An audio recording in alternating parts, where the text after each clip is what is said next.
Assalomu alaykum to'rdoshlar. Uyg'ur erkiy qirg'inchilik uchrayotidi. Erkiy qirg'inchilik uchragan millat zimin deb chiqadi. Da'voning nishoni zimin bo'lishi kerak edi. Undaq bo'lmagan bo'lsa, xalq bo'lsin zimin deyish kerak. Dunyo vaziyatida cho'ng o'zgarishlar bo'ladi, ham bo'lish oldida agar aqlishingiz joyida bo'lsa, Uyg'urning qinini ishkallarning aşı qonni qusidigan vaqti keldi. Shuning uchun quturab, har xil o'yinlarni o'ttirib tashlayotidi. Aqlingiz bo'lsa, u o'yinlarga kirishmay, zimin deb chiqing. Aşı zimində sizin qeyrindaşlarınız var.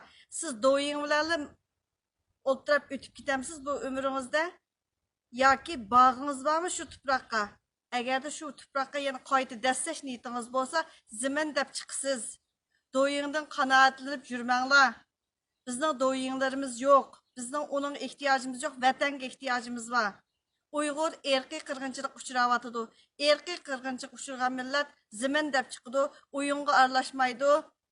O'ylab beqinglar, aqlinglarni sal ishlasanglar, dunyo vaziyati nimish bo'lganligini to'rlar orqali azroq ko'ring. WhatsAppda emas, Facebookning u bulon bu bulonlarda emas, siyosiy yo'llarniki yozmalari, har xil narsalarga azroq ko'ngil bo'lib beqing. Rahmat sizlarga.